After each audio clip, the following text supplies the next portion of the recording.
So the narrative of black people in the United States was, you came from these primitive, savage people who had no history, and everything you are, we made you. Strip the African of his knowledge of himself.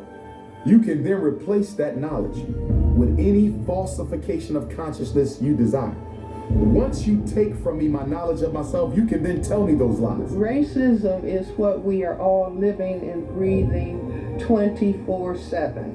There's never a moment, a second, a minute, an hour, a day, a year for the past 500 years when race has not been the dominant reality. America has done all of these terrible things to black people, and then they complain when we do it to ourselves.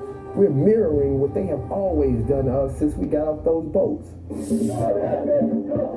It's easy to sit up somewhere and talk with black people about black people, but it's not so easy to have to sit up and look in white people's face and talk to them about white people. Now that's what I know. 43 million black people, I think that probably 10% of our community at this moment in time would have a real consciousness about their ancient and modern history. That 90% of us don't have a clue of who we really are. My mom used to say, you darker, work harder. The darker you are, the harder you have to work, the smarter you have to be. Folks were breastfed on racism. Breastfed them. If you're talking about a problem in the world and you're not dealing with white supremacy, you ain't talking about the problem. There's never been a real dialogue in America about race, because whenever we start to talk about race, the conversation will venture into, well, what's wrong with black people? White people did whatever they wanted to do to black people. So what are the rules?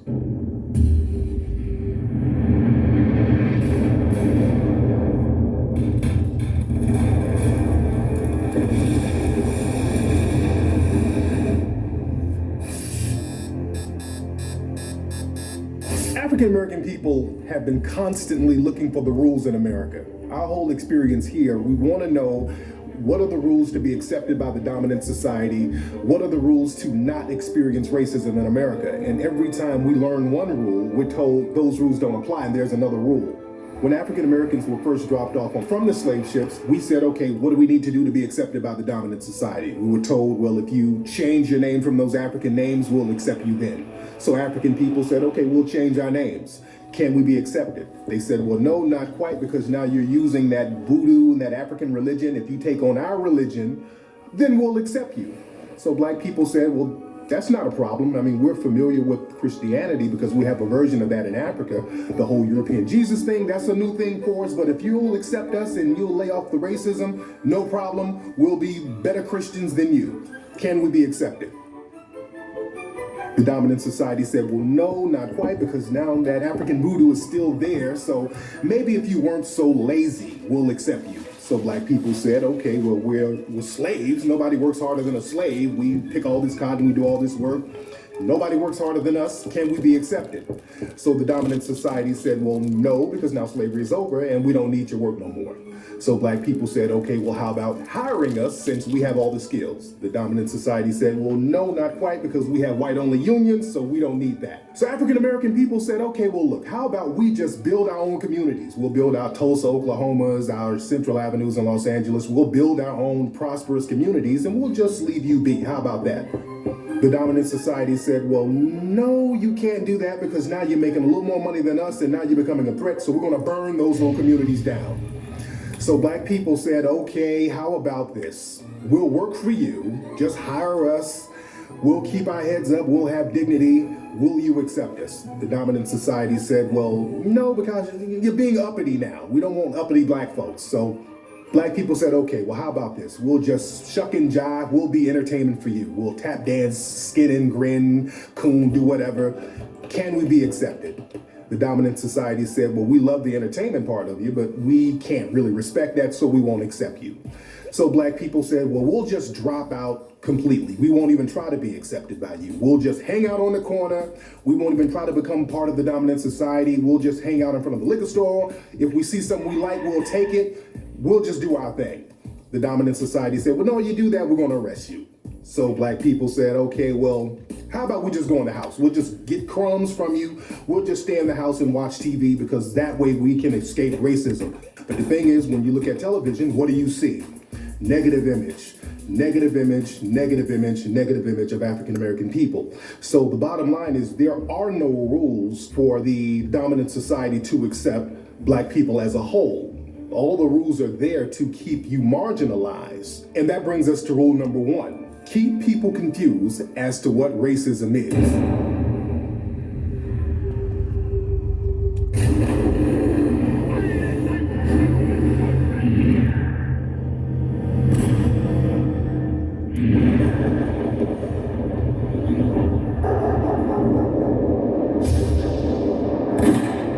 First time I think I became aware of racism as a kid was watching cartoons. And then, I mean, they have like, you know, cannibals cooking up people, and the way that the illustration was, you know what I'm saying? It was like, wow, like Africans don't look like that. Like, come on, guys, I get you making a joke. It's fun to poke little fun jokes at people's different characteristics, you know, and point those out. But it went overboard when it came to Africans and cartoons. Because racism is not a noun, it's a verb, it's an action. And in order for a person to practice racism or to be a racist, they have to not just have prejudice, they have to have power to influence the success or failure of another group's life.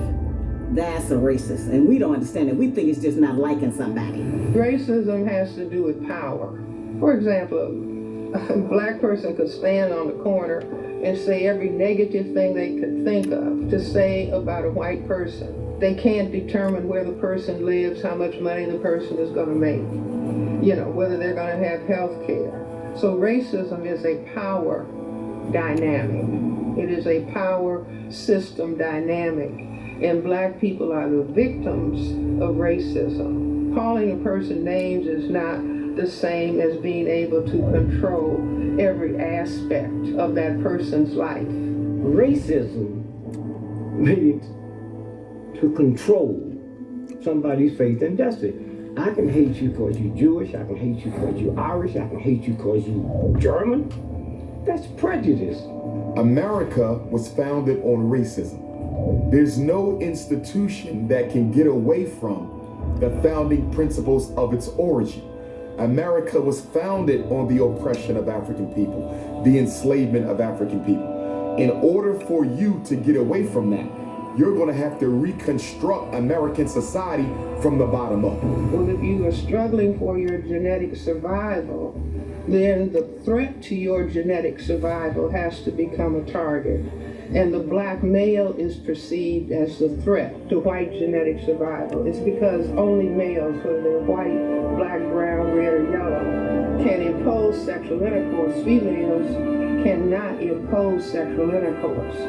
So if the male, and if the black male is perceived consciously and or subconsciously as the genetic threat, then he has to be attacked. And so this is what we see, whether it's unemployment, incarceration, failure in school, because there is war going on. The cloak of Obama, under the illusion of inclusion, as I like to call it, black people are suffering more now than they did under both George Bush and Bill Clinton. Our unemployment rate is higher. Our incarceration rate is higher. Every index of so-called progress for blacks is worse under Obama than the 2-3 previous presidents. You always put a black face in office when you're about to take things back from black people. Let's be clear. I'm not suggesting that black people don't hate white people. There are plenty of black people that go, I hate you. I hate you. I call your names, get pictures of white people, throw darts at them. But you still get the loan. So the fact that black people don't like white people doesn't mean they have the power to affect them as an entire group. See, white ain't a color, it's an attitude. And you got to have big bucks to be an attitude. But here's what they didn't hide. They said if you have 1/32 Negro blood, you're a Negro. Now think about what they just told you. This is a cat who don't like me. He said if you have 1 132nd Negro blood in you. You know what that really means? And all they're equal. One Dick Gregory, you got to put 32 white boys next to me. Are you crazy? Black people look at racism as a moral issue. And when you look at racism as a moral issue, especially for black people, you automatically relegate racism to the realm of religion. That's a problem, because now the solution to racism becomes baptizing or Islamicizing white people into the righteousness of God and equality. And the problem with that is that the church and the mosque, ironically, have been some of the biggest perpetrators of history, of racism in global history. The Roman Catholic Church was one of the first institutions to actually give permission, okay, for African people to quote unquote be reduced to servitude. To get someone to actually think that someone else is inferior, you have to raise that type of mentality to a religious level. And that's why racism essentially was given its validation through the church. And it is the church that gave it a divine presence in order to say that whatever atrocities you commit in the name of the church is justified because these people did something against God that warrants their punishment and their social status. What makes it so hard to fight it is because it's invisible. When you go to court and you sue for discrimination, when you go to court and you sue for racial prejudice, I didn't get hired because I was black. I was kicked out of school because I was black. You have to prove racist intent on part of the perpetrator.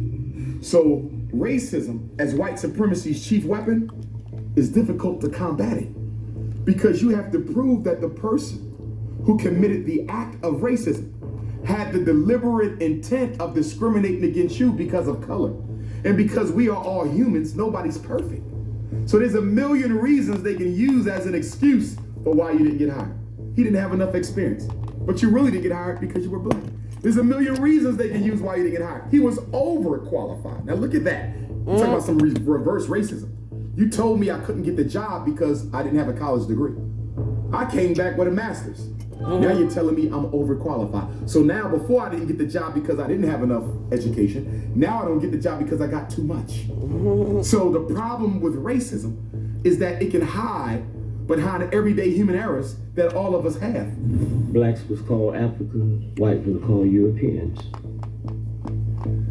You know how many people don't know there was more white slaves in America than black slaves? They call them indentured servants, okay?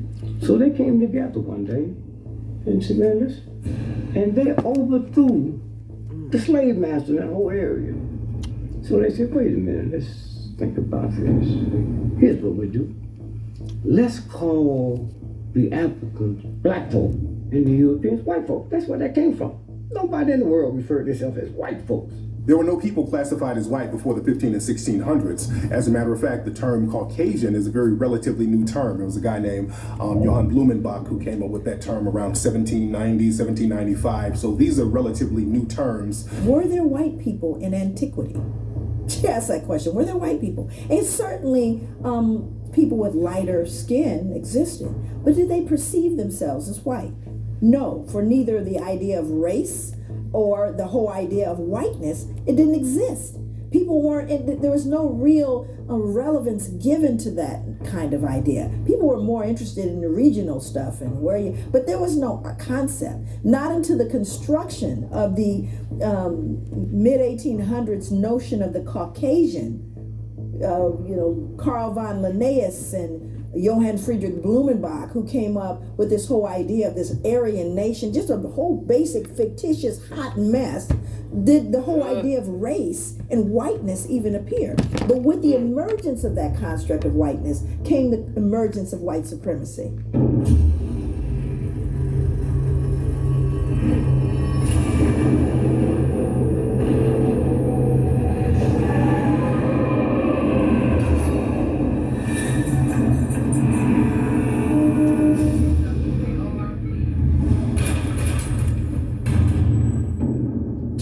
history is everything, no matter who you are, especially black, because you're constantly being told that you were nothing but a slave. Constantly.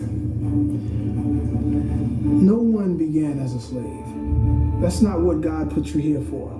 If you know anything about the history of slavery, that's the first thing that they did. They beat your history and your native tongue out of you. And what's amazing about America, even the state of Texas, the school board is now expunging slavery out of the books, so they won't have to be held accountable for what they did. It's going to be difficult for people to prove intellectual inferiority. That's why even in our textbooks in school, they don't like to teach our children about black inventions. Because even greater than our African history are our American inventions. Because from nowhere, you're coming up with things that revolutionize the American social and economic order. Well, basically, there is a proverb that says that the only thing that peoples of European descent ever created was the patent office, because they stole everybody else's ideas and put their name on it. During slavery, because you were the property of your master, a lot of what we invented was automatically given credit to the master. The credit was forwarded to the master because we was property. We weren't allowed to take fame or notoriety for the things we created. Anything that made work easier. Why would white people want to invent something that make work easier when they have black folks to do it? You have a huge incentive to try to get things to move smoothly, so that you don't get any more lashes, or somebody doesn't now have to sell someone else in your family. There's a lot of incentive to create invention. And that's another thing. Most of our black inventors had to deal with idea theft. White folks would come in and say, we did it first because we didn't necessarily know the process or have the money to patent our inventions. So white folk will find out what a black person invented and go do it real fast and get their application in, because back then the process wasn't as thorough as it is now. Whoever got their application in first to the patent office, that's who got the patent. So we got thousands of inventions by black people. We'll never even know it because of the fact that they were stolen. They don't want anyone to know that we invented things. If it wasn't for black people, white people couldn't take a dump. The black man invented the toilet, and he just made it white on purpose. A slave by the name of Black Sam, Eli Whitney's slave, created the idea for the cotton gin, and his master took it and patented in his own name. How could he do that with no benefit of books? He wasn't even allowed to learn. A lot of people assume just because African slaves were illiterate, they were ignorant. And there's a real big difference, because African people, they had a very elaborate language or elaborate languages over in Africa. When Africans were brought over here, they were taught a bastardized version of English, and they weren't even allowed to see the language written down. And they were taught the language by lower class Europeans who were living in the South. So even though there was that major obstacle, blacks still did phenomenal things. Thomas Edison was known for stealing people's inventions. He was known for taking the inventions of a few African-American inventors. Lewis Latimer, Granville T. Woods actually went to court with Thomas Edison, and Granville T. Woods actually won his case. Thomas Edison tried to bring Granville T. Woods to court on that invention. And I just saw a commercial for Mazda, I believe, cars, where they said, here's a man holding 1,000 patents. Well, 90% of them he stole. Alexander Graham Bell and Thomas Edison, who are probably considered America's two greatest inventors of all time. But guess who was designing their blueprints for the patent application? A black man. Now let's think about this for a minute. If you invent something, why do you need me to do the blueprints for the patent application? If it's your idea, how in the hell can I do the blueprints for it? You can't do the blueprints for my idea. I have to do them. So if Latimer is doing the blueprints, if he is your chief draftsman, and he's doing your blueprints for your patent application, Alexander Graham Bell, did you invent the telephone, or did Lewis Latimer invent the telephone? Thomas Edison had a whole troop of people that was in his sweatshop, and depending on the invention, he would hand it over to that particular department and tell them, see what it is that does, and then do something a little different, and we'll patent that. And when he took Granville T. Woods' information and tried to make it his own, the court said no. The watermelon and black people stereotype, that came and that was popularized by Thomas Edison. Around 1890, Thomas Edison put together this Nickelodeon reel, And there were these African American men who were joking around, shucking and jiving, and kind of mugging for the camera, and they were eating watermelon. And Edison filmed this, put this out, and the general public saw this, and they said, okay, African American people must really love watermelon. And right after that film came out, thousands of postcards and all types of memorabilia flooded the market of African American people eating watermelon. So that watermelon stereotype was popularized by Thomas Edison. A lot of people don't know there's an African American male who is significant, has patents on the first major computer chips that made computers operate.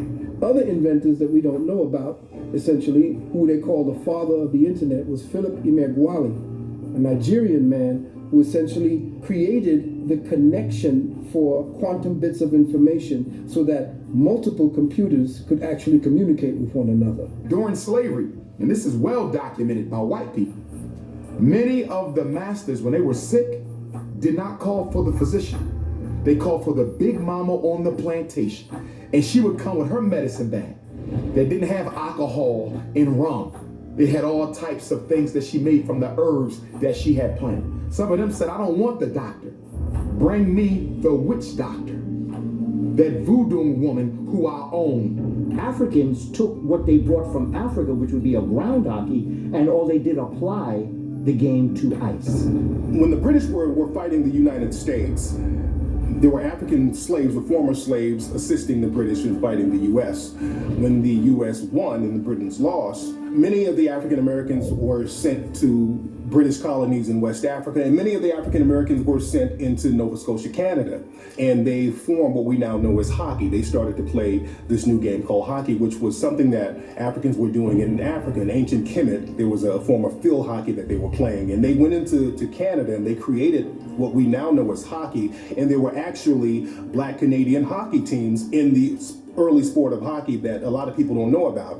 And there's a great book about that called Black Ice that talks about the early inventors of hockey who were men of African descent. The baddest cowboy, black or white. This man was so bad that they called him the Invincible One. Just to say that there was nobody badder than this man in the West, and that's been co-signed. The brother's name is Bass Reeves. Now, Bass Reeves was a former slave who pretty much beat up on his master to get away. When we think of runaway African slaves, we always think of the Africans sneaking away in the middle of the night, hiding, ducking and dodging behind trees, hiding in bushes, hiding in rivers. Bass Reeves decided he was not going to be a slave anymore, and not only was he not going to be a slave, he told his master, I'm going to beat you up before I leave. So he beat up his master, escaped and got away and went into Oklahoma, which was like an outlaw territory. So he actually got away and became very prominent in the Old West. When they began to open up the Oklahoma territory, they needed to recruit people. And they recruited him because he knew the Creek language, he knew the Muskogee, he knew how to speak the Seminole language. He knew all of the natives of the area, and he sat with them to learn about their traditions. The real life of this black man, Bass Reeves, became